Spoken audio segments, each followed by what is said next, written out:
Oh, joining us now, Laguna Hills, California Mayor Don Sedgwick.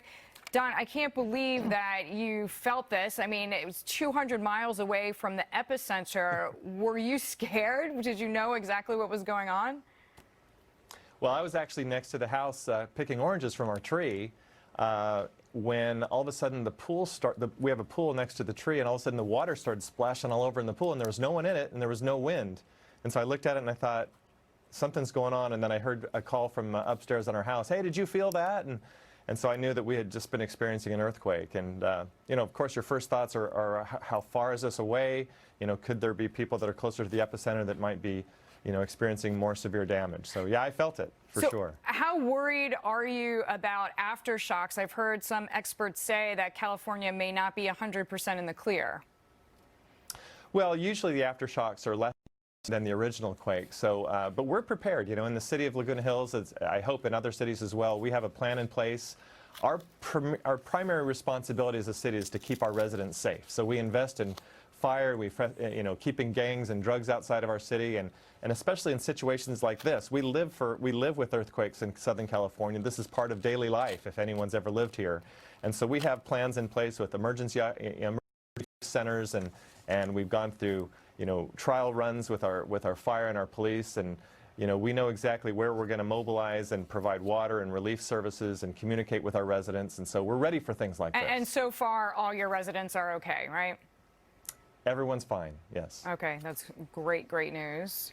Don, Jonas Ferris here. Well, you just mentioned the plans. I've always wondered what the plans are. I used to live in L.A., and it used to scare me all the time when they used to shake. And like, what can you do anyway if it's like the super bad ones? When you see these pictures of, I mean, other than like building zoning rules where you have to build earthquake-proof buildings, like what for a real serious earthquake? What is the plan? Like, I mean, people can't really prepare for it, like they always say to do. Like, it's an earthquake; it just kind of happens. Like, what do you mobilize? Like, how do you get everything?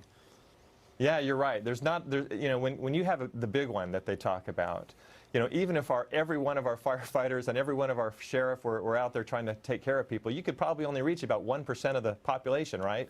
So most of the efforts have to be in preparations and educating people that you need to get in place a 72-hour kit for sure, you know, to put in place water and food supplies, because basically you're going to take care of yourself for at least a few days if the big one hits.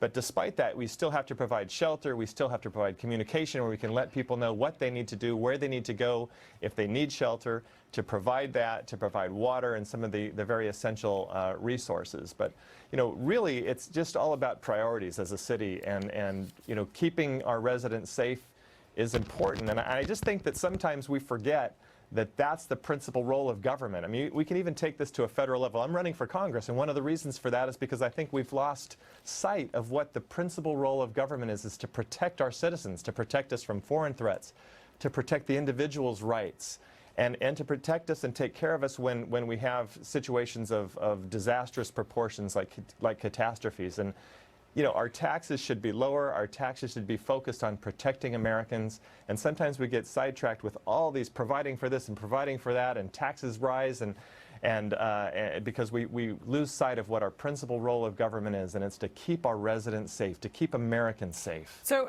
Mayor Sedgwick, I'm just curious, does this earthquake remind, from an investor's point of view, does it remind people that maybe California is a little bit of a dangerous spot to live? Will you see an effect on real estate prices, for example? I don't think so, because it's really standard course. I've been born and raised in California, been here for 50 years. You know, we feel things like this often, but it is a wake-up call. It's something that every single family that lives in Southern California, when something like this happens, they should sit down and they should review. Do we have a 72-hour kit in place? Do we have a plan for our own individual family of where we're going to meet when something like this happens? But Don, do you have a 72-hour kit in place? Like, is there like how does again, like a generator cell tower? Like, how is communication going to work between you and these firefighters if it gets really bad? Like, what's the government's plan who's supposed to be looking out for us in such an event?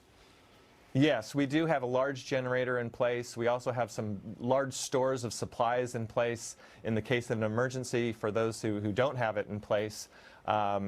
So yes, we have locations in place. We probably, you know, sometimes the cell towers go down and you have to plan for, you know, ham radio operators as well. We would probably put out or part of the plan is that we would put out, cars that will actually go out with a loudspeaker. It seems kind of ancient to do that, but you would actually have cars that would go throughout the neighborhoods with loudspeakers calling out to people and letting them know what they need to do, where they need to go, where the shelters are, where the supplies are. Hopefully we'll never have to do that, but the plans are in place to do that. And you do whatever you can as a city and as a county and as a region, but still the individual families really do need to prepare themselves for at least a few days. All right, well, we're going to take your advice, the 72-hour kit. Thank you. Glad you and the city are all safe. Mayor Don Sedgwick, thank you very much. When we